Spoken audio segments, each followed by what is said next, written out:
ઓમ ઓમ ઓમ ઓમ નમો નિષ્કલંકી નારાયણ જનાર્દનાય ભસ્માયુધાય વિદ્મહે દિવ્ય નેત્રાય ધીમહિ તન્નો જ્વરહર પ્રચોદયાત તન્નો જ્વરહર પ્રચોદયાત.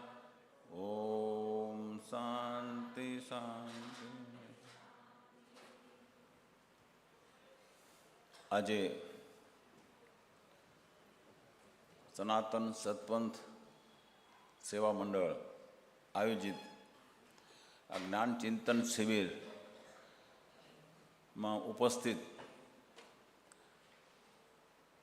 પ્રેરણાપીઠના trustee Shri Devjibhai, કેકેપીના trustee Shri, તેમજ ગુરુકુળના trustee Shri, તેમજ કચ્છમાંથી પધારેલ મહેમાનો અને ખારઘર, કામોઠા, બદલાપુર, પનવેલ, ડોંબીવલી, કલ્યાણ, થાણે, મલાડ, મુલુંડ, ઘાટકોપર, ઈસ્ટ વેસ્ટ અને મુંબઈના અન્ય વિભાગમાંથી પધારેલા મારા વાલા હરિભક્તો,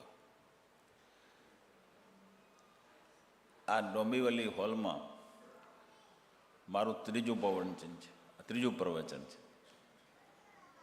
કદાચ કોઈકને યાદ હશે, કારણ કે ભૂલવું આપણો સ્વભાવ છે. પહેલી વખત આવ્યા ત્યારે સગવણદાસજી મહારાજ હતા આ કાર્યક્રમમાં, એની જોડે મેં અહીંયા સત્સંગ કર્યો હતો. બીજી વખતે બ્રહ્મલીન જગતગુરુ નાનકદાસજી મહારાજ હાજર હતા, એ વખતે એની સાથે મેં અહીંયા સત્સંગ કર્યો. અને ખારગનની તો દીકરીઓ બધી કદાચ ઓળખતી જ હશે કે સત્સંગ વેકેશનમાં અહીંયા આવતો તો 1-1.5 મહિનો સત્સંગ ચાલુ જ રહેતો હતો. એટલે એ હિસાબે મુંબઈ મારા માટે નવું નથી.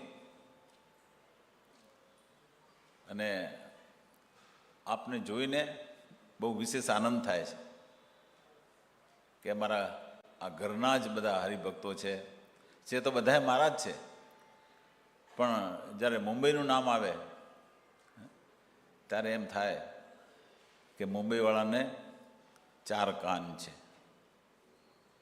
ઘણા 2 તો હોય બધાને, 2 કાનથી મોટા ભાગે સંસારિક વાતો જ સાંભળવામાં આવતી હોય છે, પણ 2 કાન એક્સ્ટ્રા તમને આપ્યા છે સત્સંગ સાંભળવા માટે. કે ભૂલી ગયા છે 2 કાન ઘરે આજે? 4 કાન છે ને આજે? હા, તો મજા આવશે થોડી. અને આજે આ પ્રોગ્રામની શરૂઆતમાં જે નિશાનની પ્રતિકૃતિ બનાવી છે, એક નવો કોન્સેપ્ટ છે અને યુવાનોને ખૂબ ખૂબ ધન્યવાદ આપું છું.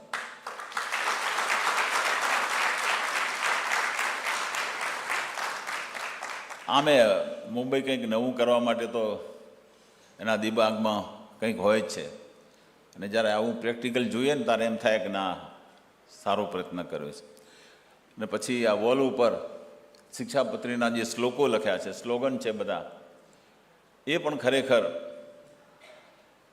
બહુ સારું કામ કર્યું છે. શિક્ષાપત્રીને ખરેખર હવે આપણે લોકો સમક્ષ લઈ જવાની છે, કારણ કે શિક્ષાપત્રી એ કોઈ પણ સંપ્રદાયનો પાયો છે. આપણે છીએ તો ખરા, સંપ્રદાયમાં માનીએ છીએ ખરા, પણ કેવા છીએ? આપણી આચાર સંહિતા શું છે? આપણું એટીટ્યૂડ શું છે? આપણને સંપ્રદાયમાંથી શું શીખવા મળ્યું છે? અને ખરેખર રિયલી આપણે સત્પંથના ફોલોઅર્સ છીએ? જો ખરેખર જો આપણે સત્પંથના ફોલોઅર્સ હોઈએ, અનુયાયી હોઈએ, તો સત્પંથના જે નિયમો છે ને એ પાળવી આપણી પવિત્ર ફરજ છે.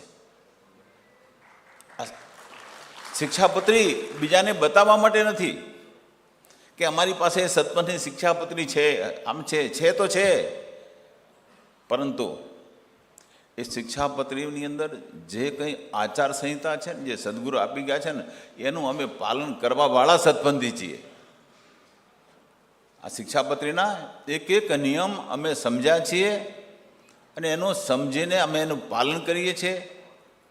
ખરેખર આ જ્યારે આ રીતે આપણે પાલન કરીશું ને, ત્યારે જ આપણે સદગુરુના વચનોને આપણે છે ને સ્થિર થઈને સાંભળી શકીશું. પાયામાં જ જો આચાર સંહિતા નહીં હોય તો પછી કોઈ પણ જગ્યાએ તમે સત્સંગમાં જાઓ, એ સત્સંગ ઉતરશે જ નહીં. ગીતાના 15મા અધ્યાયના 15મા શ્લોકમાં કહ્યું છે કે જેનું અંતઃકરણ શુદ્ધ નથી, એ પછી ગમે એટલો યોગ સાધતો હોય કે પોતે ભક્તિ હું કરું છું એવો ડોળ કરતો હોય, પણ અંતઃકરણ શુદ્ધ નથી થયું ત્યાં સુધી હજી એના હૃદયમાં પરમાત્માનો પ્રવેશ થયો જ નથી. હજી એટલે જો આપણે આપણા હૃદયની અંદર પરમાત્માના પ્રગટ દર્શન જો કરવા માગતા હોઈએ, આમ તો કહીએ છીએ ખરા આપણે બધા, ઘટે બ્રહ્મા, ઘટે વિષ્ણુ, ઘટે દેવ મહેશ્વર, ઘટમાં 14 લોકનો વાસ ને 33 કોટી દેવતાનો વાસ છે, આપણે માનીએ છીએ, બધા બોલીએ છીએ આપણે. પણ ખરેખર ઘટમાં છે ખરા? શું આપણે અનુભૂતિ થાય છે ખરી કે મારા ભગવાન, મારા ઈષ્ટદેવ મારા હૃદયમાં છે? એવી આનંદની એક લહેરકી પણ આવે છે ખરી? એવી મોજ ક્યારેક ક્યારેક આવે છે ખરી? કારણ કે અતિ અતિ કિંમતી વસ્તુ જેના ભાગ્ય હોય ને, એના ભાગ્યમાં જ આ વસ્તુ પ્રગટ થાય એવી છે, આ પરમાત્માની શક્તિ ને પરમાત્માનું દર્શન. તો એ મારી અંદર છે તો ભગવાને અગાઉ તો હું કેટલા જન્મ વિતાવ્યા છે, પશુ યોનિમાં ગયો હોઈશ કે જળચર યોનિમાં, વંચર યોનિની અંદર કે બી અન્ય જગ્યાએ મનુષ્ય અવતાર પણ મળ્યો હશે. પણ આજે તો મળ્યો છે નક્કી જ છે, આજે મનુષ્ય છે ને આપણે, એ તો નક્કી જ છે ને કે આપણે 4 પગ નથી, એ તો દેખાય છે, આપણને 2 પગ જ છે, મનુષ્ય છીએ. તો મનુષ્યને ભગવાને એક અતિન્દ્રિય જ્ઞાન આપ્યું છે.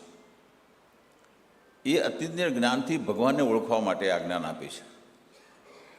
આ મનુષ્ય યોનિની અંદર જ આ સત્સંગ સુલભ છે. બીજી કોઈ પણ યોનિની અંદર 84 લાખ ખોળિયા બતાવ્યા છે, 83,99,999 ખોળિયાની અંદર સત્સંગ નામનો શબ્દ જ નથી. ત્યાં એ ભાગ્યમાં જ નથી. તો આ મનુષ્ય યોનિની અંદર જો આ સત્સંગનો જો લાભ આપણને જો મળવાનો હોય તો એનું શ્રવણ કરવું આપણી પહેલી ફરજ છે.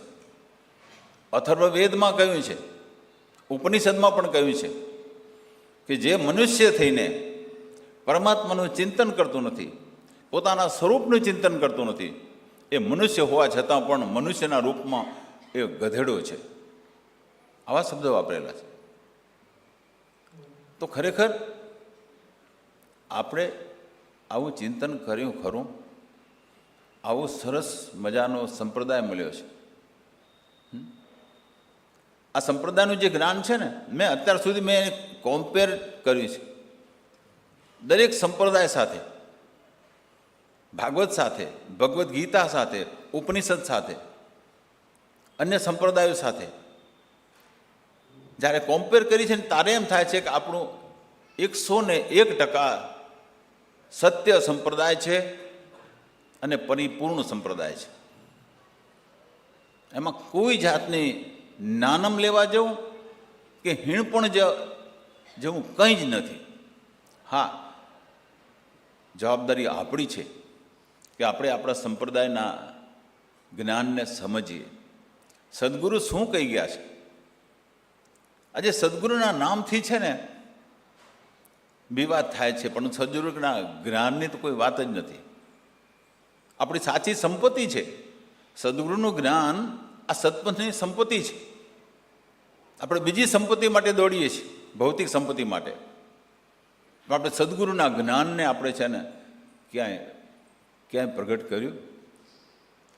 સદગુરુનું જ્ઞાનના થોડાક શબ્દો તમે કોઈ અન્ય વ્યક્તિ આગળ છે ને ઠોંસથી રજૂઆત કરી શક્યા છો ખરા કે અમારા સત્પથની અંદર છે ને આ વસ્તુ છે?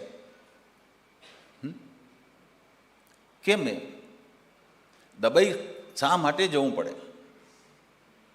એક સત્પંથી થઈ, એક સારો સંપ્રદાય હોવા છતાં આધ્યાત્મિક સંપ્રદાય છે, અને છતાંય આપણે એ હિંમત કેળવી શકતા નથી. હા, અત્યાર સુધી જોયું કે સત્પંથની અંદર આ ખામી છે, આ ખામી છે, આ ખામી છે, આ ખામી છે. ઘણાએ ટીકાઓ કરી, બધું કર્યું, અને ક્યાંક આપણને એવું લાગ્યું પણ ખરું કે ક્યાંક જે અશુદ્ધિઓ હતી એ ખરેખર કલંકરૂપ હતી. તો આપણે એને જ્યારે જાગ્યા ત્યારથી આપણે એ અશુદ્ધિઓ દૂર કરવા માટે પ્રયત્ન કર્યો છે. પણ જે જ્ઞાન છે ને એમાં તો કાંઈ ફેર નથી, કંઈ ફેર નહોતો, આજે નથી. એમાં તમે કંઈ પણ છે ને કાનો માતાને તમે કાઢી શકો એમ નથી. સદગુરુજી ઉપાસનાની પદ્ધતિ આપી છે આપણને, વારી યજ્ઞ આપ્યું છે. એ વારી યજ્ઞ અથર્વવેદની અંદર ગોપતાંત્ર અત્યારે જો કોઈ ઉપલબ્ધ નથી, એ વસ્તુ ઉપલબ્ધ નથી, એની અંદર વારી યજ્ઞ લખેલું છે. વારી યજ્ઞ, કળશ પૂજાના મંત્રો આપેલા છે, અને એમ કહ્યું છે કે તમામ યજ્ઞ કરતાં શ્રેષ્ઠ યજ્ઞ વારી યજ્ઞ છે. અને એ ChatGPTમાંથી મને આ મળ્યું છે, પણ એની હાર્ડ કોપી મળે અને કોઈ જો લઈ આવશો તો મેં 5 લાખ રૂપિયાનું ઇનામ જાહેર કર્યું છે. કોઈ આ બધા બેઠા છો એમાંથી કોઈને પણ જો રસ હોય કે આ વસ્તુ અને કોઈને જોઈતું હોય તો શું છે, જે હાર્ડ કોપી શેની જોઈએ તો હું તમને આપીશ કે આની હાર્ડ કોપી જોઈએ છે. તો એની અંદર કળશ પૂજાનું વિશેષ મહત્ત્વ આપ્યું છે. ત્યારે આપણને એમ થાય કે આપણા સદગુરુએ કહ્યું છે કે આ સત્પંથ અથર્વવેદને આધારિત છે. અત્યારે આપણે કહેતા હતા, પણ એનું પ્રમાણ શું? તો આ પ્રમાણ છે અથર્વવેદની અંદર. તો એ વસ્તુ આપણા હાથમાં હોય ને તો આપણે જગતને બતાવી શકીએ કે ભાઈ અમે વારી યજ્ઞ છે ને એ શાસ્ત્રોક્ત રીતે યથાર્થ ઠરેલો છે, અને ચોટદાર મંત્રોની અંદર છે ને એની ઉપાસના કરી છે. એટલે આપણા સદગુરુએ આપણને જે માર્ગ આપ્યો છે ને એ દ્વૈતાદ્વૈત છે. દ્વૈત અને અદ્વૈત બંનેમાં માનવાનો આપણો સંપ્રદાય છે. દ્વૈત ભાવમાં પણ માનીએ છીએ. દ્વૈત ભાવમાં એટલે ભગવાનના સાકાર સ્વરૂપની ઉપાસના કરવી એ દ્વૈત ભાવ કહેવાય. બ્રહ્મા, વિષ્ણુ, મહેશ્વર, શક્તિ અને નારાયણ એ સ્વરૂપ છે, એ સ્વરૂપની ઉપાસના કરવી એ દ્વૈત ભાવ કહેવાય. અને એક પરબ્રહ્મ પરમાત્માની જ ઉપાસના કરવી કે જે નિરાકાર છે, સર્વવ્યાપી છે, સર્વત્ર છે, અખંડ છે, અવિનાશી છે, પૂર્ણ છે, આખા છે, એ પરમાત્માની ઉપાસના કરવી એટલે અદ્વૈત છે. એટલે વેદો અદ્વૈતમાં માને છે, અને મોટા ભાગે આપણે જે હિન્દુસ્તાનના દરેક સંપ્રદાય છે મોટા ભાગે સાકારને માનવાવાળા છે. ઘણા બધા જે સંપ્રદાય છે એમાં દેવી દેવતાને માનવાવાળા છે. પણ આપણે તો સદગુરુ દ્વૈતાદ્વૈત બેને કહ્યું છે. તમે પૂજાની ચોપડીમાં જોશો તો સ્વામી શબ્દ કેટલી વખત આવે છે. એ સ્વામી શબ્દ એ પરબ્રહ્મ પરમાત્માને ઉદ્દેશીને ઉદ્ઘોષિત થયેલો શબ્દ છે. બહુ સ્પષ્ટ જ્ઞાન આપ્યું છે. તમે પૂજાની ચોપડી જો ધ્યાનથી વાંચો, એક વખત વાંચો, પૂજામાં ગયા હશો ઘણા, પણ પૂજાની ચોપડી નહીં વાંચી વગેરે, ઘરે એક વખત વાંચો, ખરેખર એનો એક એક શબ્દ તમે જાણો અને માણો. એની અંદર ઘણું બધું ગૂઢ રહસ્ય આપેલું છે, પણ આપણે લક્ષ્ય જ નથી રાખ્યું. હવે એમાં પહેલો શબ્દ આવે છે, આપણે ગુના છોડવાના જે મંત્રો છે 6, એની અંદર પહેલા મંત્રમાં પહેલો જ શબ્દ જે આવે, મંત્રની શરૂઆત થાય કે આ જીવ તમારે શરણે આવ્યો છે. તો ગીતાની અંદર છે ને આ જ વાત કહી છે, સર્વ ધર્મ પરિત્યાજ્ય મામેકમ શરણમ વ્રજ અહમ ત્વા સર્વ પાપેભ્યો મોક્ષામિ વાસુ છે. તારા બધા મનના ધર્મ છોડી અને મારા શરણમાં આવી જતો. મારા શરણમાં આવીશ તો હું તને તારા તમામ પાપમાંથી છોડાવી અને અવશ્ય મોક્ષ અપાવીશ. આ જ સિદ્ધાંત ઉપર આ ગુના છોડાના 6 મંત્રો છે. મારા શરણમાં આપણે કહીએ આ જીવ તમારા શરણે આવ્યો છે, એટલે શરણે આવ્યો છે એટલે આ જીવના ગુના છોડવાની જવાબદારી કોની? જેના શરણે ગયો છે એની. આ જીવ પરમાત્માને શરણે ગયો છે તો પછી બધા મંત્ર ચાલુ થાય ત્યાંથી. બધા મંત્ર ચાલુ. ગીતાના 18મા અધ્યાયનો શ્લોક છે, મન મના ભવ મદભક્તો મધ્યાજી માં નમસ્કરો મામે વૈશેષી સત્યમ તે પ્રીતિ જાનો પ્રિયો અસીમે. આ બધું ઓતપ્રોત છે બધું. હા, સત્પંથ છે ને, ગીતા છે. લો ને, હું તમને ચોખ્ખું કહું, આ સત્પંથ ભાગવત જ છે. આ સત્પંથ ઉપનિષદ જ છે. મન મના ભવ, તારું મન મને અર્પણ કરી દે, ભગવાન કહે છે. ના, આપણે મન ભગવાનને અર્પણ કરી શકીએ એ સ્થિતિમાં છીએ ખરા? આપણું મન ક્યાં છે અત્યારે? ભગવાનના ચરણમાં છે કે માયાના ચરણમાં છે? મન ક્યાં આળોટે છે? મનની અંદર શું ચાલી રહ્યું છે? આ માયા કરતાં આપણે જ્યારે ભગવાન મોટો લાગશે ને ત્યારે ભગવાનને પ્રેમ કરીશું. પણ જ્યાં સુધી ભગવાન કરતાં માયા મોટી લાગશે ને ત્યાં સુધી આપણે ભગવાનનું મહત્ત્વ સમજાશે નહીં. કારણ કે અત્યારે દેખાય છે સીધી માયા જ. અત્યારે ઇન્દ્રિયોના ભોગ તૃપ્ત કરવા માટે માયા જ આપણને સીધે સીધી નજરે આવે છે. એટલે આપણને માયા વાલી લાગે છે. તો માયાએ અત્યાર સુધીમાં આ જ્યારથી આ સૃષ્ટિ ઉત્પન્ન થઈને ત્યારથી આજ દિન સુધીમાં માયાએ મોક્ષ અપાવ્યો એકે દાખલો નથી. માયાને જેને પકડી હોય અને એને મોક્ષ મળ્યો એવો એકે દાખલો નથી. અને હોય તો બતાવજો કોઈ. પણ જેને પરમાત્માને પકડ્યા છે, પરમાત્માના જે શરણમાં ગયો છે, એ કદી રખડ્યો નથી. એને અવશ્ય પરમાત્માએ શરણ આપ્યું છે. ગીતાના 4થા અધ્યાયમાં કહ્યું છે કે પાપીમાં પાપી અધમ વ્યક્તિ હોય પણ જે મારા શરણે આવે છે ને એનો હું અવશ્ય ઉદ્ધાર કરું છું. તો ભગવાન આનાથી વધારે આપણને સ્વીકારવા માટે બીજું શું કહે? ગમે એવો પાપી હશે, અધમ કૃત્ય કરેલા હશે, પણ છતાં મારા શરણમાં આવી ગયો તો પછી મારી જ ફરજ બને છે કે એનો ઉદ્ધાર કરો. તો આપણે મન માયાને નહીં પરમાત્માને સમર્પિત કરવું પડશે. હા, અમે રસ્તામાં આવતા હતા, ક્યાં જે પ્રકાશ આંગળી ઊંચી કર બેટા. ઓહ, ઠીઠ,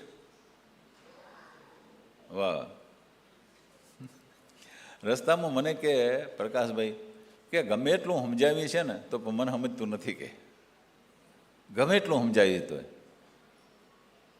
હા, શી ખબર કંઈ સમજણ લઈએ, આ કહીએ કે થોડીક વાર બેસે પણ વળી પાછું હું ઠેરનો ઠેર. એને સમજાવું કેમ? મેં રસ્તામાં જ એક ઉદાહરણ આપ્યું એમને કે આપણી મનની સ્થિતિ કેવી છે. રાજા રાજ્યમાં ફરવા નીકળ્યો, શહેરથી બારે, તો એક અતિ સુંદર સ્ત્રી જોઈ, રૂપનો અંબાર. તો પેલા પ્રધાન કે એની નાતી જાતિ તો પૂછો. અરે નાતી જાતિ શું પૂછવાની છે, આ બધા કરતાં સુંદર છે, એને રાણી બનાવી છે મારે. એટલે રાજાનો શબ્દ પડ્યો એટલે કોણ ના પાડે? રાજાને ગમી તે રાણી, છાણા વીણતી આણી. એટલે આ બાઈ હતી વાઘરણ. લઈ આયા, સરસ સરસ મજાના કપડાં આપ્યા, દાગીના આપ્યા પહેરવા માટે, આ બધું, અને રોજ સારામાં સારું ભોજન જમવા માટે મળે. ભોજન બધા જમી લે એટલે આ થોડી વાર માટે છે ને આ રાણી ગુમ થઈ જાય. એટલે રાજાને થયું કે આ જમીને પછી મારા ભેગી આવતી નથી ને જાય છે ક્યાં, કે તપાસ તો કરો. તો કે એ રસોડામાં જાય છે. કે રસોડામાં તો શું કરવા જાય, પેટ ભરીને ખાઈ લીધું મારી જોડે, પછી રસોડામાં શું જવાનું. તો કે ખાતરી કરવા માટે રાજા એ રસોડામાં ગઈને પાછળ પાછળ હંતાઈને ગયા. તો આ રાણી આ જે ઠીકરા ઠામણા ઠીકરા પડ્યા હોય ને એને આમ કરીને ચાટતી હતી. જે વધેલું હોય ને એને માંથી ચાટીને ખાતી હતી. તો રાજા જોઈ ગયા, અરે આ શું કરે છે તું, બીજું ખાવા નથી તે તું આ વાસણને ચાટી ચાટીને ખાય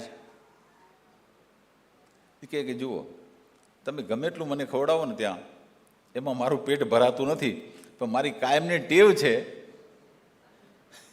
કે આખા જે ઠામણા જે અઠા હોય ને એને ચાટી ન ખાવું ત્યાં સુધી મજા નથી આવતી. મારો સ્વાદ એમાં છે. એટલે આપણું મન છે ને એ એવું જ છે. જન્મો જન્મથી એક આદત પડી છે વિષય ભોગની. મન જઈ જઈને ત્યાં જ જાય છે, જઈ જઈને ત્યાં જ જાય છે. ભલે ગમે એટલી ભલે 56 ભોગ એના માટે તૈયાર રાખો, પણ એ ગમતો નથી. આધ્યાત્મિકતાની ગમે એટલી સારી વાતો કરો, પણ એ વાતો એને ગમતી નથી. આધ્યાત્મિક સત્સંગ આવે એટલે કાન એના બેરા થઈ જાય. કાં તો ઊંઘ આવે અવશ્ય આવે. આપણે હરિદ્વાર સત્સંગ હતો ને એ વખતે મેં કહ્યું જેને ઊંઘ આવતી હોય ને એને બેડરૂમમાં જઈને ખરેખર સૂઈ જવું ગમે, જેથી ખોટો ટાઈમ તો ના બગડે. કારણ કે એવું જરૂર નથી કે સત્સંગ બધાએ સાંભળવું, એવું જરૂરી નથી. આ તો જેને ચિંતન કરવું છે, સમજવું છે કંઈક, સત્સંગ એના માટે છે. તો કહ્યું મનમાં ના ભાવ, તારું મન મને અર્પણ કરી દે. આ થાય એવું છે સહેલું, છતાં ભગવાનની શરત છે, મન મને અર્પણ કરી દે. આ મનની અંદર માત્ર મારું સ્મરણ, મારું ચિંતન જ હોવું જોઈએ. આ જગતનું ચિંતન તું કરીશ ને તો પસ્તાવાનું છે નક્કી નક્કી નક્કી. તો મારું ચિંતન કરીશ તો તને પસ્તાવાનો વારો નહીં આવે. કામ કરે જાઓ, એવું કંઈ નથી કે માળા લઈને બેસી જવાનું છે. આખો દિવસ આંખ બંધ કરીને ધ્યાનમાં જ બેસી જવાનું, એવું નથી. કામ કરતા જાઓ, અંદરથી ચિંતન પરમાત્માનું કરતા જાઓ, નામસ્મરણ પરમાત્માનું કરતા જાઓ. એ જરૂરી છે. તો એમાં મનને પરમાત્માને સમજાવીને જ્ઞાને બાંધ્યા મન જોઈએ, અને ગુરુ વિના જ્ઞાન ન હોય. આ મનની અંદર ગુરુનું જ્ઞાન હોવું જોઈએ. ગુરુના એક એક શબ્દનું ચિંતન અંદર થવું જોઈએ. આપણે ગુરુ કરીએ છીએ ને ફોર્માલિટી માટે, કે તમે ગુરુ નથી કર્યા, કરી આવો એટલે એક નાતમાં ભળી જાઓ, બરાબર. એટલે ગુરુ જેને કર્યા છે ને નથી કર્યા એનું જીવનની અંદર તમે શું ફેરફાર જોયો, શું ફેરફાર પડી ગયો? કંઠી બાંધી તો વર્તન બદલાઈ ગયું, એ નિયમિત માળા ફેરતા થઈ ગયા, એ નિયમિતપણે ભગવાનના થઈ ગયા, કંઈ અસર થઈ, પરિવર્તન આવ્યું? જો ન આવ્યું હોય તો ગુરુ કરવાનો કોઈ મતલબ નથી. એટલે ગુરુ કરવાનું મહત્વ સમજવું જોઈએ, તો જ આ મનમાં જ્ઞાન થોડું ઘણું એ રહેશે. ગુરુનો શબ્દ બીજ છે, બીજ છે ને. ગુરુ એનો મંત્ર નાભીમાં આપે છે, નાભી સુધી જાય છે. કાનમાં મંત્ર બોલે ને નાભી સુધી જાય છે, અને એને તમે જો ઠેરવવાનો છે, તમે ખાધું હોય અને થોડી વાર પછી જો ઉલટી કરી નાખો તો એ જે ખોરાક ખાધો એનું પાચને ના થાય ને પોષણે ના થાય. એટલે જે ખાધું છે ને એનું જે પોષણ થાય અંદર અને જે પચે ને તો એ શરીરની અંદર છે ને સપ્ત ધાતુમાં પરિવર્તિત થાય અને શરીરમાં તાકાત પણ આવે. એટલે ખાધેલાને પણ ઠેરાવવું પડે. એ 4 કલાક હોજરીમાં પડે ને એટલે ધીમે ધીમે જે એનું પાચન શરૂ થઈ જાય અને 12 કલાકની અંદર એ તમે જે ખાધેલું છે ને આ ધાતુમાં પરિવર્તિત થઈ જાય, એને એનર્જી તમને મળે. એમાં અહીંયા પણ એ મંત્રને પણ જે ઠેરવવો પડે, એને સ્થિર રાખવો પડે, મનમાં એનું ચિંતન કરવું પડે. એ કરશો એટલે બીજનું આ મંત્ર છે, બીજ છે, એ બીજ છે ને ધીમે ધીમે સ્ફુટ થશે, એનો અંકુર આવશે. અને અંકુર થશે એટલે એની અસર તમને જણાશે. એમાંથી 2 પાંદડા નીકળશે, 3 નીકળશે, 4 નીકળશે, 5 નીકળશે. અને એ પાંદડા જે છે ને એનું પણ છે ને બહુ મૂલ્ય છે. એક આ જે છોડ છે ને ગુરુના મંત્રમાંથી જે વિકસિત થાય છે ને એ બીજમાંથી, એ છોડનું બહુ મૂલ્ય છે. એમાંથી જે પાન છે ને એ સદ્ગુણના પ્રતીક છે. ધર્મ, દયા, કરુણા, પ્રેમ, મૈત્રી, ભક્તિ, આ ગુણ અંદરથી પ્રગટ થાય છે. એ સહેજે, એ સ્વયંભૂ મંત્રની શક્તિ છે અને તમારું આખું પરિવર્તન થવા માંડે. અને છેલ્લે છોડ જ્યારે પરિપક્વ થાય ત્યારે એની ઉપર ફૂલ આવે, એમાં મહેક આવે ને એ તમારી અંદર જે મહેક પ્રગટ થાય ને એ લોકોને સુધી પહોંચે કે આમની પાસે શું છે, એવું કંઈક વિશેષ છે કે આપણને નમવાનું મન થઈ જાય. કંઈક છે, એ જ્ઞાનની સુવાસ છે, એ પરમાત્માની અંદર છે ને, પરમાત્મા પ્રગટ એની અંદર દેખાય છે ને, એની આ સુવાસ છે, મહેક છે એની. અને એ ફૂલમાંથી ફળ થાય. એ ફળ છે મુક્તિનું ફળ, મુક્તિનું ફળ છે.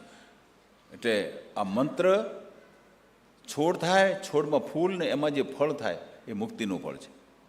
આપણે પ્રેરણાપીઠમાં જજો, કલ્પવૃક્ષ જે બતાવ્યું છે, સદગુરુનો જે ઢોલીઓ છે ને એની પાછળ કલ્પવૃક્ષ બતાવ્યું છે.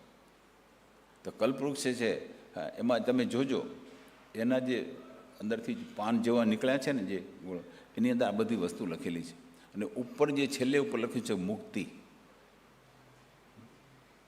આ કલ્પવૃક્ષ છે.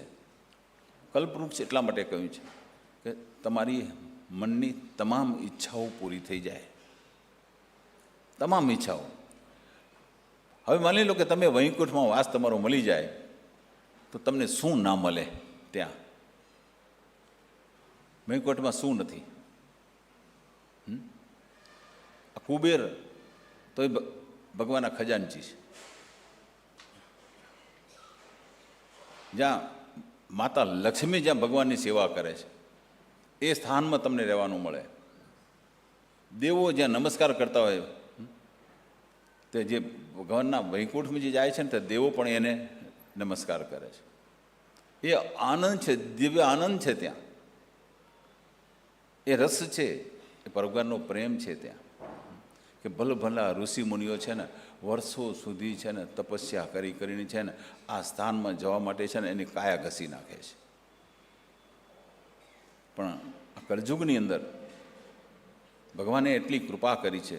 અને કળજુગ મહારાજે પણ છે ને આ હરિભક્તો પર કૃપા કરી છે. જે ભગવાનનું જે નામ સ્મરણ કરતો હશે ને હું એનાથી છેટો રહીશ. બાકી જે ભગવાનનું નામ સ્મરણ નહીં કરતો હોય ને એને તો હું આખો એની અંદર પ્રવેશ કરી જઈશ. કાં તો ભગવાનનો પ્રવેશ થશે કળજુગની અંદર, કાં તો કળજુગ કે મારો પ્રવેશ થશે. તો આપણે કોનો પ્રવેશ કરવા દેવો છે? કે આપણી અંદર કળજુગ રહે એમાં મજા આવશે કે આપણા હૃદયની અંદર ભગવાનનો વાસ થાય એમાં મજા આવશે? બોલો.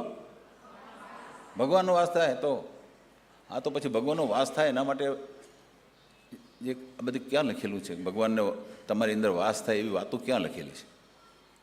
એ વાતો સદગુરુના મુખેથી પ્રગટ થયેલી વાતો છે બધી આ. અને એ સદગુરુના જ્ઞાનને આપણે પચાવવાનું. સદગુરુ પોકારીને કહી ગયા છે કે આટલું કરજો વીરા, હે મારા મુનિવર ભાઈ, હે મારા ઋષિવર ભાઈ, તમે આ ભક્તિ માર્ગે આવજો, જ્ઞાનના માર્ગે આવજો, થોડીક સાધના કરજો, ધ્યાન ધરજો. આ બધું સમજાવીને ગયા છે. એટલે સદગુરુને વિશ્વાસ હતો કે આ સંપ્રદાયના જે ફોલોઅર્સ હશે ને એ મારી વાત સાંભળશે. જે એના ફોલોઅર્સ થઈને પણ જો આપણે સદગુરુની વાત નહીં સમજીએ તો પછી કોઈક બીજા આવીને આપણે સંપ્રદાયનું જ્ઞાન લેશે કે જેને ખબર નથી સત્પંથ શું છે. સત્પંથને ઉજાગર કરવાની આપણા તમામ સત્પંથીઓની ફરજ છે. એક સત્પંથી સત્પંથનું જ્ઞાનથી માહિતગાર હોવો જોઈએ. સત્પંથના તમામ પુસ્તકો જેટલા છે એ પુસ્તકોનું અવશ્ય વાંચન કરવું જોઈએ. ભલે કરોડપતિ હોય, અબજોપતિ હોય કે મોટા નેતા હો, એ તમારા ઘરના એ કંઈ કામ નહીં લાગે. પણ આ જે બે શબ્દો છે ને સદગુરુના જ્ઞાનના તમારા હૃદયમાં ઉતરશે ને તમારું આમૂલ જીવન પરિવર્તન કરી નાખશે. જલ્દી બેહે એવું નથી. આ જલ્દી સમજાય એવું નથી કે સમજવાનું અઘરું છે એવું નથી.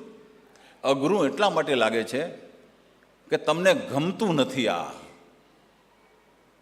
તમને ગમતું નથી. આ તમને સત્સંગ ગમતો નથી એ તકલીફ છે. સદગુરુનું જ્ઞાનને રાખવા માટે અહીંયા ક્યાંય જગ્યા નથી. ક્યાં જગ્યા નથી એટલે ના ગમે. તમારી ઘરની અંદર છે ને 10-15 જાતની રસોઈ બનાવે, એમાં અમુકને ઘણાને એવું હોય કે બધું શાક ખાય, પણ મોટા ભાગે 80% એવા કે કારેલાનું શાક નથી ખાવું. બોલો ઘરવાળી કે બહુ જ સારું બનાવે છે, ભલે બનાવે તું ખાજે, મને નથી ખાવું. કે નથી ગમતું, કડવું છે ને, થોડું કડવું છે એટલે નથી ગમતું.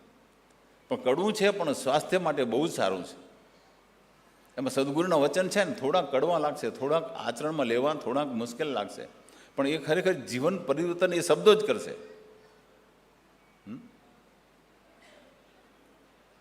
એટલે સદગુરુ શિક્ષાપત્રી જે આપી છે ને એ આપણે એનું જો અનુકરણ કરીએ ને તો ખરેખર છે ને આમ જે તમારી ઉપર છે ને એનું જે તેજ છે ને એ ચંદ્રની શીતળતાનો, આ સૂરજ સવારે ઉગે ને અને જે એનો પ્રકાશ હોય ને છતાં કેવો એકદમ સોનેરી પ્રકાશ હોય અને દજાડે નહીં, એવો પ્રકાશ તમારી અંદર આવે. સદગુરુના એક શિક્ષાપત્રીના શબ્દો છે. આપણી અંદર જ છે ને શિક્ષાપત્રી, એવું નથી. દરેક સંપ્રદાયની અંદર શિક્ષાપત્રીનું પાલન કરવું ફરજિયાત છે. આ સ્વામિનારાયણ સંપ્રદાયની અંદર શિક્ષાપત્રીનું રોજ પૂજન કરવું ફરજિયાત છે. બોલો. અને પૂજન કરીને શિક્ષાપત્રીના કમસે કમ એમ કહ્યું છે કે આખી વંચાય તો હારી, પણ નહીંતર 2 પાના કે 15 કે 20 શ્લોક તો અવશ્ય વાંચ અને વાંચે છે. હા તો એને શું છે, એ વાંચવાથી એક આચારસંહિતા પાળતા થઈ જઈએ આપણે. એનું મહત્ત્વ સમજાયું છે. ને આપણે શિક્ષાપત્રી ઘરમાં આવી હશે કદાચ, પણ ક્યાં પડી છે ગોતી હોય તો ગોતાય નહીં. કાં તો ધૂળ ચડી ગઈ હશે ને કાં તો ગમે ત્યાં પડી હશે, કારણ કે એનું મૂલ્ય નથી સમજાતું. મૂલ્ય નથી. આમાં તમે આ શ્લોકમાં તમે વાંચો, એક એક શબ્દ છે ને ખરેખર પરિવર્તન કરી નાખે એવા શબ્દ છે આમાં બધા. પરિવર્તન કરી નાખે. આપણે સદગુરુએ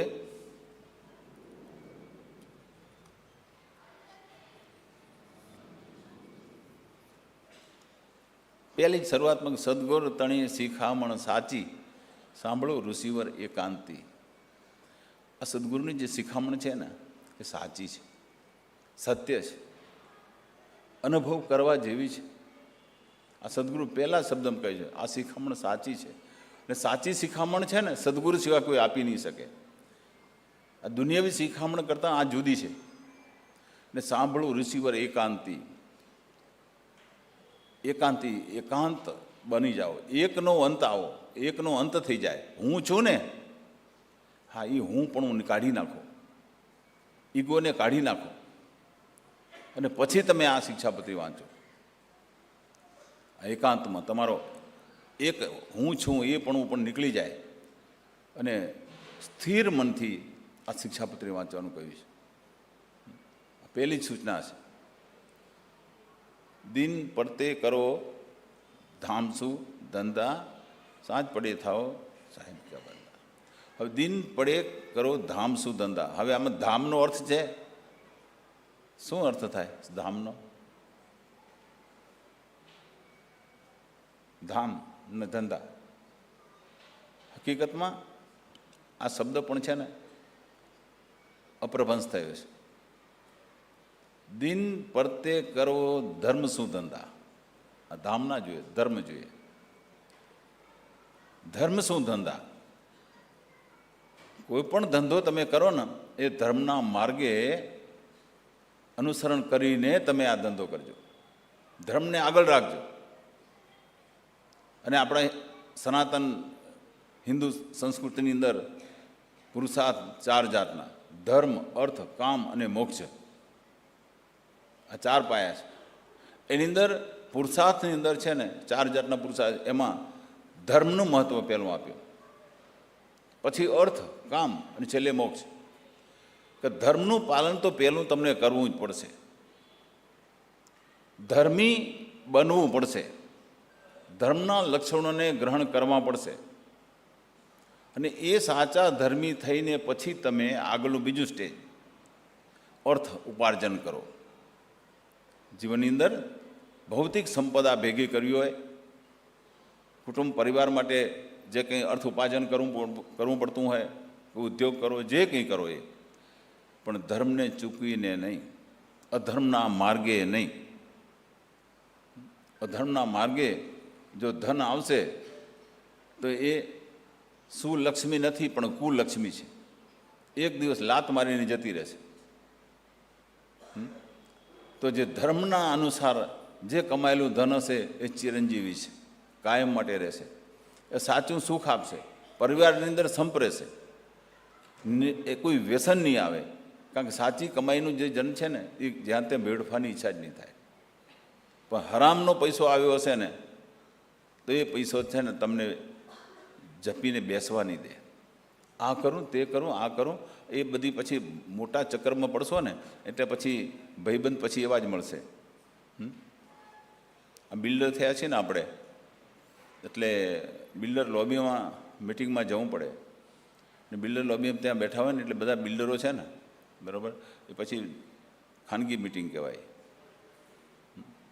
ધંધાની ચર્ચા થાય પણ ત્યાં પછી છે ને આ વ્યસન પણ ત્યાં આવી જાય. અને આપણે નિર્વ્યસનની અંદરથી સત્પનથી જો ને આ તો વસ્તુ ભાવે નહીં, એટલે આ તો કરવું પડે.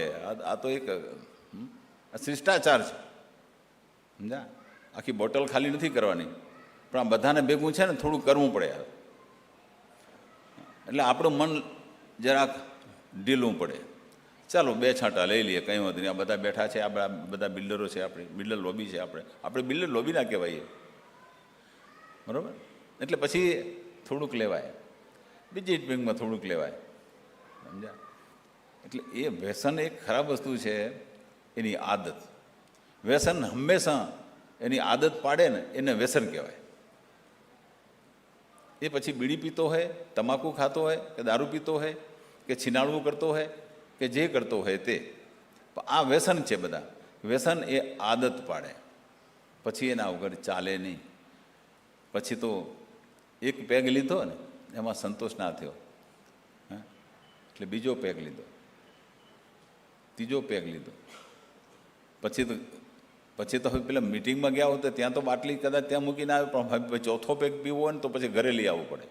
એટલે ઘરે હંતાડીને લઈ આવવું પડે પાછું, સમજ્યા? ગાડીના ડીકેમાં હંતાડીને મૂકવો પડે, કે ઘરના હોય ના હોય તે એમ લાગે હવે ઘરના કોઈ નથી ને તે ઠપકારી લેવાય. આવું બને. એટલે આ આદત પડી ગઈ છે ને એટલે મન ભટકીને ત્યાં જ જાય. પેલો આજે તમાકુ ખાતો હોય ને, પેલો તો જાહેરમાં છે ને વડીલોને દેખતા ખાય જ નહીં. એટલે શું કરે, આગો પાછો થઈ જાય, થોડો આગો પાછો થાય, થોડીક વાર ત્યાં બેહે, પછી થૂંકી નાખે ને આમ જાણે આમ બધું કમ્પ્લીટ થશે એમ પાછો આવીને બેહે. પછી ધીમે ધીમે એ અસર પડતી જાય, ભાઈબંધો પણ એવા મળતા જાય, ટોળકી આખી એવી જ થઈ જાય, શિષ્ટાચાર સભ્યતાવાળી. શું પાછા એ શું કે અમે શિષ્ટાચારમાં માનીએ છીએ, અમે સભ્યતા માનીએ છીએ, આધુનિક વિચારસરણીવાળા છીએ અમે તો, એમ સમજીને ચાલે. બરાબર. હમણાં સગો જ એક હવે 35 વર્ષની ઉંમરમાં દારૂની લત એટલી વધી ગઈ, ઘણા સમજાયો, માન્યો જ નહીં. આ લીવર ખલાસ થઈ ગયું, ફેફસા ખલાસ થઈ ગયા. 35 વર્ષની ઉંમરે છે ને દેહ છોડી દીધો. 11 વર્ષની દીકરી છે ને 5-6 વર્ષનો દીકરો છે. એની હાલત શું? એ તો રજડી પડ્યા ને. અને દવાખાનામાં એ મહિનો આઈસીયુમાં રહ્યો હોય, એ બધા ખર્ચા બરબાદ કરીને ગયો. પોતાનું શરીર તો બરબાદ કર્યું, પણ પરિવારને પણ બરબાદ કરીને ગયો. એમાં ફાયદો શું કાઢ્યો? એટલે આ ખોટી લત. આ જો સત્સંગમાં તમે રહ્યો ને તો આ એકે વસ્તુ આવે નહીં ખોટી. શિક્ષાપત્રીના નિયમો પાળો તો આ વસ્તુ ના આવે. ધર્મને માર્ગે ચાલીને તમે અર્થ ઉપાર્જન કરો, આનંદ આવશે, શાંતિ થશે. અર્થ અને કામ, ત્રીજું સ્ટેજ છે કામ, ભોગ વિલાસ. ભગવાને છે ને મનુષ્ય અવતાર છે ને એટલે બધી જાતની અંદર છે ને આપણે ગ્રસ્તી છીએ ને એટલે કામ પણ અંદર તો હોય જ. કારણ કે બાળકો પેદા કરી છે તો કામ છે તો પેદા થાય છે બાળકો. પણ એ પણ ધર્મની મર્યાદામાં રહીને, એ પણ શિષ્ટાચારની રીતે રહે. એટલે મતલબ નથી કે એ કામ વાસના પૂરી કરવા માટે ગમે ત્યાં જાઓ ને ગમે ત્યાં પછી તમે વાસનાને પૂર્તિ કરો, એ નથી. એ ઘરની અંદર જ નિયમમાં રહીને તમે ભોગવો. વાસના સિવાય પણ ભૌતિક સંપત્તિનો ઉપયોગ કરો, પણ એ પણ છે ને એની મર્યાદામાં રહીને કરો. તો આ અર્થ અને કામ એ બે જો ધર્મયુક્ત હશે તો ધર્મ તમારી આંગળી પકડીને આમાંથી પાર પડશે. આ બંનેમાંથી.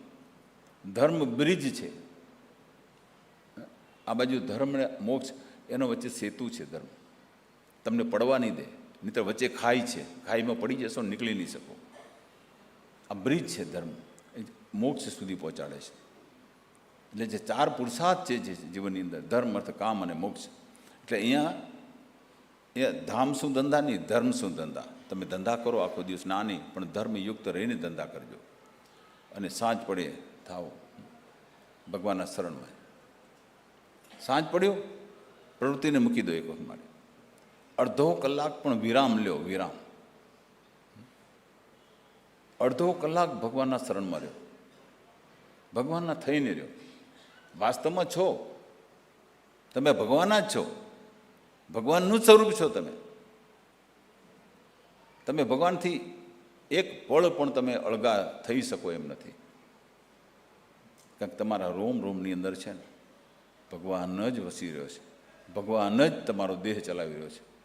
એ જ ભગવાન તમને છે ને એ આત્મા બનીને આ તમારા અસ્તિત્વને પ્રકાશિત કરી રહ્યો છે. ભગવાન અડધો કલાક તો બેહો, વધારે કંઈ નહીં. અડધો કલાક તો ડાયા થાવ, હાજે થોડીક વાર બેહો ને આખા દિવસની જે પ્રવૃત્તિ થઈ હોય આપણી, એ પ્રવૃત્તિની અંદર વિશ્લેષણ કરો. સવારથી સાંજ સુધી મેં શું કર્મ કર્યું, શું ધંધો કર્યો, મારો એટીટ્યૂડ કેવો હતો, મારી વાણી એવી તો નહોતી કે મેં કોઈને તુચ્છકારીને હું બોલ્યો હું, કે કોઈને ખોટું લાગે એવું બોલ્યો હું. એવું તો મારું વર્તન નથી થઈ ગયું ને. તો એટલા માટે સદગુરુએ આપણે ક્ષમાનો મંત્ર આપ્યો છે. હે સ્વામી ક્ષમા 1000 વાર, સેવક અપરાધી કીધા અનંત અપરાધ, આ દટના તીર્ષિ જાંબુદીપના અગ્રણી, વિષ્ણુ નારાયણ વિશ્વાદાર, સૃષ્ટિના જાંબુદી રેણી કે જે કેસ, દિવસ કે જે મેર, સ્નેહની દ્રષ્ટિ કરો, સેવકના દુઃખ દરિદ્ર દૂર કરો. આ ક્ષમા માગવાનું. આપણે મરી જઈને પછી છે ને પેલા મંત્ર બોલીને ગુના છોડાવે ને એમાં છૂટી નહીં જાઓ, પણ તમે હયાતીમાં જ ભગવાન આગળ ક્ષમા માગી લો. ક્ષમા માગવાથી શુદ્ધ થઈ જશો. અંદરનું જે ઝેર છે ને એ ઝેર ઉતરી જશે. એટલે પછી બીજા દિવસે જેનું આપણે અપમાન કર્યું હોય તો એને જોઈએ ને તો આપણે એમ થાય કે મારાથી ખોટું થઈ ગયું. અને હિંમત હોય તો કહી દેવાનું કે મારાથી બે શબ્દો થોડા કડક બોલાઈ ગયા હતા, પણ તમને માઠું લાગ્યું હોય ને તો આઈ એમ સોરી કહી દેવાનું. જુઓ પછી એનું પરિણામ. તો કોઈ દુશ્મન નહીં રહે તમારો, કોઈ તમારી પીઠ પાછળ વાતો નહીં કરે.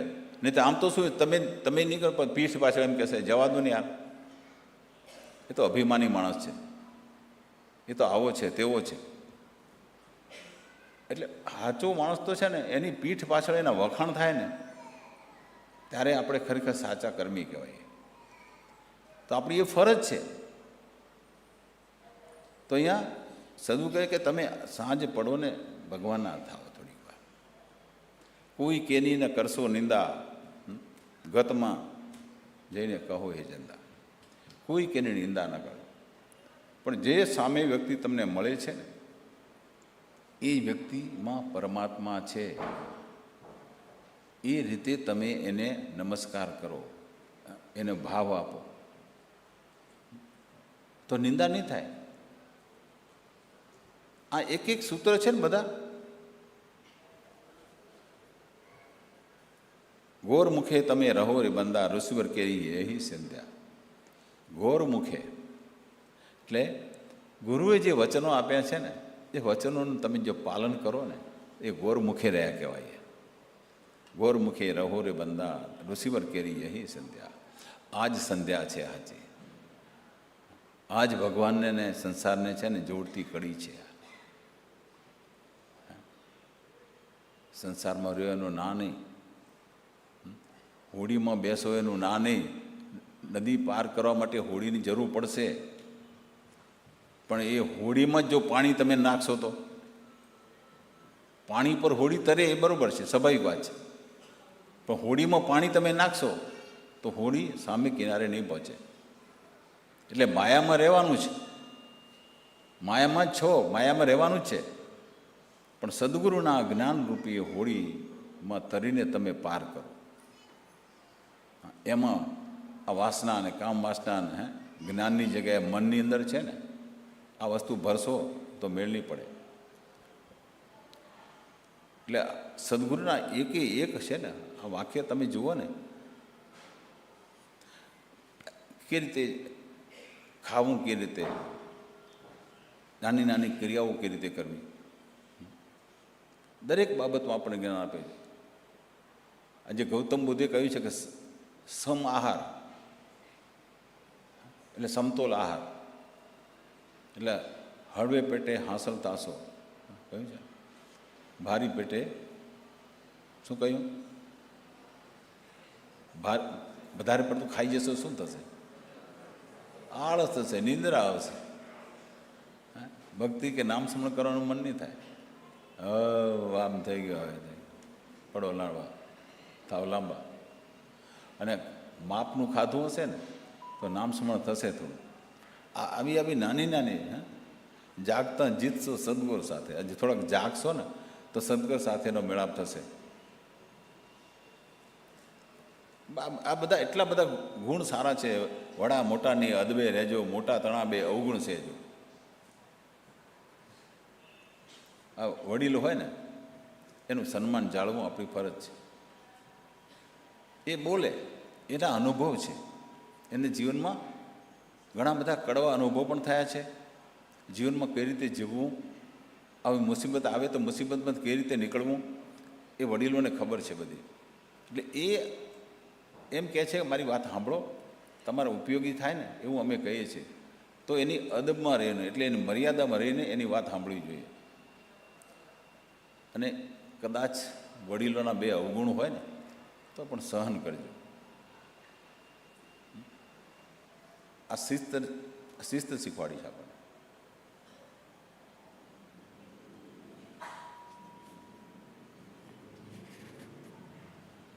સદગુરુ મળ્યાનો છે એ છે ભેદ ઋષિવરનો ન કરશો કે. આ સદગુરુ જે તમને મળ્યા હોય ને એનો ભેદ શું? તમને સદગુરુ મળ્યા છે, આપણે કંઈક અમારા સદગુરુ છે, પણ સદગુરુ છે ને જો ખરેખર જો સદગુરુ તમને મળ્યા હોય, તમારા અનુભવમાં આવ્યા હોય, તો એનું પરિણામ શું આવે? તો ઋષિવરનું ન કરશો કે. કોઈની સાથે છે ને આ આવો છે ને આવો છે, રાગ દ્વેષ આવે જ. આ બધી આંતરશુદ્ધિઓ જ છે. તમે એક શિક્ષાપત્રી છે ને તમે જુઓ,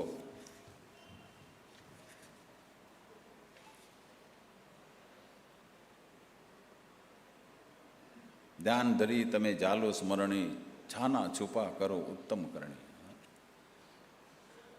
ધ્યાન ધરવાનું કહ્યું છે, નામ સ્મરણ કરવાનું કહ્યું છે, અને છાના છુપા કરો ઉત્તમ કરણી. આ ઉત્તમ કરણી છે ને, સારા સત્કાર્ય કરવા હોય ને તો કોઈને કહીને નથી કરવાના, છાના છુપા કરવાના.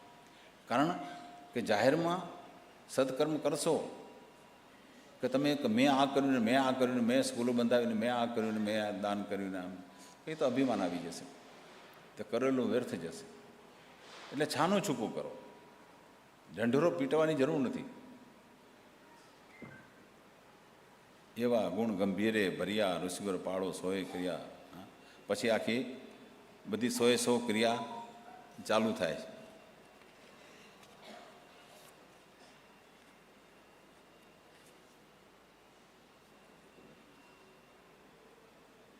હવે ખોરાક પાણી કેવું લેવું જોઈએ? અણઘળ્યો નીર ન પીવું પ્રાણી, જીવતો જીવ ન મારવો જાણી. હિંસા, તો હિંસાનો નિષેધ કર્યો છે. જીવતો જીવ, એમાં મચ્છરે આવી જાય કે કોઈ પણ વસ્તુ, એ જાણીને મારવો નહીં. અજાણે હિંસા થઈ જાય એ જુદી વસ્તુ છે, પણ જાણીને હિંસા કરવી નહીં. અણઘળ્યું નીર ના પીવું પ્રાણી, ગાળ્યા વગરનું પાણી પીવું નહીં.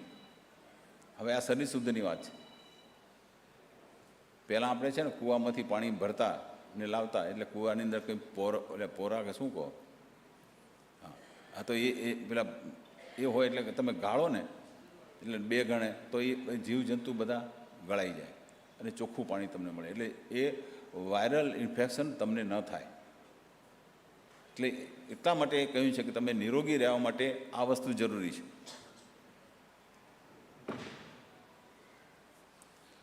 મેદાને જઈ 5 આચમન કીજે, 40 ક્રિયા ઋષિ પાળી લેજે. હવે તો છે ને મેદાનમાં જવું પડતું નથી, બેડરૂમમાં છે બધી વ્યવસ્થા, બરાબર. એક ડબલોની જતા હતા, હવે તો છે ને ઓછામાં ઓછા 10-15 લીટર પાણી જાય રહ્યું, નળ ચાલુ જ હોય. અને ત્યાં માટીથી હાથ ધોવાનું કહી દઉં ને હવે તો છે ને વોશ બેસિનમાં ડેટોલ કે આ કે તે બધું તૈયાર ડબલા પડ્યા હોય. એટલે સારું છે એમાં કંઈ. એ સમયે પ્રમાણે આજે 500-600 વર્ષ પહેલાંની વાત છે. એ વખતે પણ આચાર વિચાર શુદ્ધ કેવી રીતે રાખવા એ સદગુરુ સમજાય તો એ સમય પ્રમાણે. અત્યારે શિક્ષાપત્રી જો ફરી લખવી હોય સદગુરુને તો આ જૂનો ડિલીટ કરી નાખે, મોડિફાઈડ કરી નાખે. ઘણું બધું આમાં મોડિફાઈ કરવા જેવું, સમજ્યા? એટલે અમુક વસ્તુ એવી છે કે હવે આપણે એ છે જ નહીં, એવું એ હવે એ કીધેલું જે છે એનો અમલ કર્યા જેવું છે નહીં અને થઈ જ જાય છે.